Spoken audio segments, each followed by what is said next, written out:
हमारे पास बहुत सारे ऐसे पेशेंट्स हैं कि जो मुझे कहते हैं कि डॉक्टर अगर मैं कुछ साल पहले आपको मिल जाते तो बहुत अच्छा हो जाता था।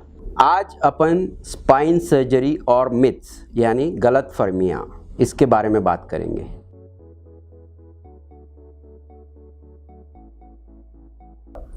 नमस्कार दोस्तों, मैं doctor Rahul Chaudhary, consultant spine specialist, ONP hospital Pune. आज अपन स्पाइन सर्जरी और मिथ्स यानी गलत फहमियाँ इसके बारे में बात करेंगे। बहुत से पेशेंट्स आते हैं मेरे पास। अभी मैं तो स्पाइन स्पेशलिस्ट हूँ, तो बहुत सारा पेशेंट ने ऑलरेडी बहुत दवाई ले लिया रहता है, बहुत सारी ट्रीटमेंट की रहती है और फिर उनको अभी कोई दूसरा इलाज नहीं रहता है, फिर अभी ऑपरेशन करना पड़ेगा, ये ख्याल से बहुत बार पेशेंट्स मेरे पास आते हैं। लेकिन उनके मन में तभी भी बहुत सारी शंकाएं रहती है। तो ये पेशेंट्स जब भी मेरे पास आते हैं तो उनके मन में बहुत सारे सवाल रहते हैं। तो आज अपन वही सवालों का जवाब देने का कोशिश करेंगे, ठीक है। पहला सवाल कि मुझे सच में ऑपरेशन का ज़रूरत है क्या। देखिए, रीढ़ की हड्डी का जो तकलीफ़ रहता है, बहुत बार अपने मन के जो है वो खिस जाते हैं और उसके वजह से अपनी नस पे प्रेशर आता है। अगर अपनी हड्डी बढ़ गई और नस पूरी तरह से ब्लॉक हो गई तो ऐसी तो कोई चमत्कारी दवाई नहीं है कि जिसके वजह से अपने आप नस खुल जाएगी, ठीक है। तो ऐसे सिचुएशंस में हमको वहाँ पे जाके जो बड़ी हुई हड्डी रहती है उसको हमको काटना पड़ता है, जो डिस्क का टुकड़ा है उसको सरका हुआ है उसको निकालना पड़ता है और वो नस को खुला करना पड़ता है। तभी जाके वो नस का जो सर्कुलेशन है वो बराबर से पैर में वापस चालू होता है। तो ऐसे सिचुएशंस में ऑपरेशन करना ज़रूरी है और पेशेंट को इसमें से बहुत अच्छा फ़ायदा मिलता है। हमारे पास बहुत सारे ऐसे पेशेंट्स हैं कि जो मुझे कहते हैं कि डॉक्टर अगर मैं कुछ साल पहले आपको मिल जाते तो बहुत अच्छा हो जाता था, मैंने इतने साल बहुत दर्द में बिता लिए। अभी दूसरा क्वेश्चन ऐसा है कि डॉक्टर इससे और मेरा कुछ ख़राब नहीं हो जाएगा ना, मेरा चलना बंद नहीं हो जाएगा ना। देखिए, आज अगर आपकी नस ब्लॉक हो गई है तो धीरे धीरे वो नस जो है वो पूरी तरह से निकामी हो जाएगी, वो काम नहीं देगी आपको।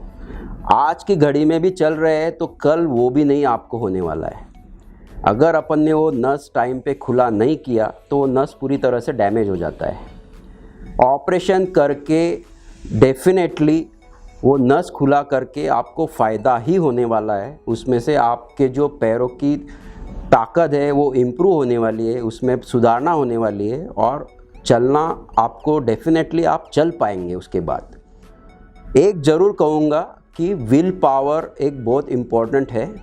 देखिए, रीढ़ की हड्डी में जो नसें निकलती है वो अल्टीमेटली अपने ब्रेन से कनेक्ट रहती है। आज भी अगर आप अपने ऑपरेशन की तरह बहुत पॉजिटिव रहेंगे वो चीज़ में तो आपको बहुत अच्छा रिज़ल्ट मिलता है। तो कभी भी अगर ये ऑप्शन आपके सामने आए तो उसको ओपन माइंड से पॉजिटिवली देखिए, तो उसमें आपको बिल्कुल बहुत अच्छा रिज़ल्ट मिलेगा और आपका चलना फिरना बहुत अच्छी तरह से होगा।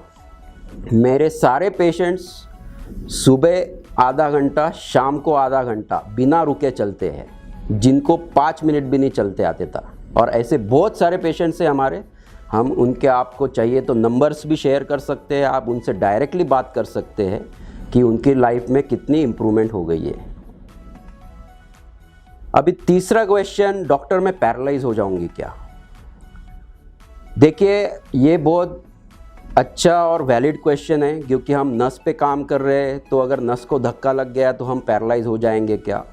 लेकिन एक बात डेफिनेटली आपको बताना चाहता हूँ कि पिछले 2-3 दशक और ये दशक, इसमें स्पाइन सर्जरी में बहुत एडवांस हो गया है। अभी हमारे पास माइक्रोस्कोप रहता है, मैग्नीफिकेशन 100 टाइम से भी बड़ा हम वो नस को देख सकते हैं। पहले हम आंखों से देखते थे, लेकिन अभी हम माइक्रोस्कोप दूरबीन से देखते हैं तो हमको 100 टाइम बड़ा दिखता है वो। तो ऐसे सिचुएशन में हम वो नस को डैमेज करना जो रिस्क है वो बहुत ही ऑलमोस्ट नहीं के बराबर है। तो मैं कहूँगा कि आज तक तो अभी मेरा कोई पेशेंट पैरालाइज नहीं हुआ है, लेकिन अगर आप ऐसा बोलेंगे कि क्या रिस्क है, तो मैं बोलूँगा कि ये 1% से भी कम रिस्क है। और अगर बेनिफिट बोलेंगे तो 90 से 95% आप इसमें से पूरी तरह से ठीक हो सकते हैं। तो ये रिस्क का जो पैरालिसिस का जो रिस्क है वो इसमें बहुत ही कम है। अभी अगला क्वेश्चन कि मैं घर के काम कर पाऊंगी क्या, मैं ज़मीन पे बैठ पाऊंगी क्या। देखिए, रीढ़ की हड्डी में अगर आपको तकलीफ़ है और उसके वजह से आप काम नहीं कर पा रहे, तो ऐसे पेशेंट्स में देखो, पेशेंट चूज़ करना भी बहुत ज़रूरी है। किसी को सिर्फ नस खुला करना पड़ता है और किसी में मुझे मनके में स्क्रू डाल के रॉड लगा के उसको फिक्स करना पड़ता है। अगर रीढ़ की हड्डी में बहुत ही घिस गए है और काम करने को नहीं हो रहा है, तो ऐसे पेशेंट्स में कभी कभी हमको स्क्रू और रॉड लगाना पड़ता है। इसके वजह से पेशेंट का रीढ़ की हड्डी का दर्द जो है वो पूरी तरह से ख़त्म हो जाता है। पेशेंट्स घर के सब काम कर सकते हैं, ज़मीन पे बैठ सकते हैं, आगे झुक सकते हैं, सब कुछ झाड़ू पोछा ये भी सब कर सकते हैं। लेकिन इसके साथ एक उनको मैं सलाह हमेशा देता हूँ कि सुबह के टाइम पे एक आधा घंटा तो भी आप रेगुलर जो भी कमर की एक्सरसाइज है वो बराबर से कीजिए, आपको कोई भी रिस्ट्रिक्शन नहीं रहेगा। अभी डॉक्टर, अगर मेरी रीढ़ की हड्डी में आपने अगर स्क्रू रॉड लगा दिए तो मैं आगे झुक पाऊंगी क्या। देखिए, भगवान ने अपने को बहुत सारी, जैसे गाड़ी में 4 सस्पेंशन रहती है, वैसे भगवान ने अपने को 33 सस्पेंशन दिए हैं। अगर आप 1, 2 या 3 भी जोड़ देते हैं तो भी आप पूरी तरह से झुक के आराम से काम कर सकते हैं। तो ऐसा कुछ भी नहीं है कि अगर हड्डी में स्क्रू डाल दिया या रॉड लगा दिया तो अपन झुक नहीं सकते हैं, ये गलतफहमी है। आप पूरी तरह से सब झुक के काम कर सकते हैं। डॉक्टर, ऑपरेशन के बाद मैं कुछ भी भारी चीज़ उठा सकता हूँ क्या। देखिए, ऑपरेशन के बाद आप अगर रेगुलर एक्सरसाइज करते हैं, बराबर से मसल को अच्छी से टोन रखते हैं, तो आप आगे झुक के भी भारी चीज़ उठा सकते हैं। जनरली हम उसके बारे में कुछ चीज़ें हैं कि हम पेशेंट्स को बोलते हैं कि अगर आपको बहुत भारी चीज़ उठाना है, 10 किलो 15 किलो, तो आप दोनों हाथों से अपनी जितना पॉसिबल है उतना अपने बॉडी के नज़दीक उसको उठाइए, बॉडी से दूर मत उठाइए। तो आप ये सब उठा सकते हैं, उसमें कुछ प्रॉब्लम नहीं है।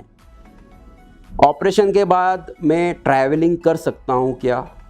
यस, आप ऑपरेशन के बाद ट्रैवलिंग कर सकते हैं। आप 4 व्हीलर में, 2 व्हीलर में, आप कोई भी किधर भी आप पहाड़ चढ़ सकते हैं, आप सब कर सकते हैं। लेकिन वही मैं बात करूंगा वापस कि आप अगर सुबह आधा घंटा रेगुलर एक्सरसाइज करेंगे तो आपको कोई भी रिस्ट्रिक्शन नहीं रहेगा, क्योंकि आपको अपने मसल जो है उसको स्ट्रांग रखना है। अगर मैंने एक जगह पे हड्डी घिस गई है और उधर मैंने अगर ऑपरेशन किया है तो ऐसा प्रॉब्लम अपने को ऊपर के लेवल पे नहीं चाहिए। इसके लिए रेगुलर एक्सरसाइज करना ज़रूरी है। तो इसमें ऐसा कुछ भी नहीं है कि अगर मैं ऑपरेशन करूँगा तो आपकी रीढ़ की हड्डी हमेशा के लिए आपको तकलीफ़ हो जाएगा और आप काम नहीं कर पाएंगे। ऐसा बिल्कुल नहीं है, आप पूरी तरह से सब काम कर पाएंगे।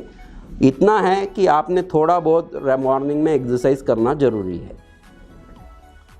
डॉक्टर, मेरे रीढ़ की हड्डी में अगर स्क्रू और रॉड डाले तो क्या उसको निकालना ज़रूरी है। देखिए, रीढ़ की हड्डी में जब भी अपन ऑपरेशन करते हैं और स्क्रू और रॉड जो डालते हैं वो बहुत अच्छी क्वालिटी का टाइटेनियम का स्क्रूज डालते हैं, जिसका कोई भी बॉडी रिएक्शन नहीं रहता है और उसको वापस निकालने का ज़रूरत नहीं रहता है। तो रीढ़ की हड्डी में जो भी स्क्रू डालते हैं वो लाइफ लॉन्ग रहते हैं, उसमें कभी भी प्रॉब्लम नहीं आता है। आप किधर फ्लाइट में भी जाएंगे, किधर घूमने को भी जाएंगे तो भी आपको उसके वजह से कुछ भी प्रॉब्लम नहीं होता है और उसको निकालने का कभी भी ज़रूरत नहीं पड़ता है।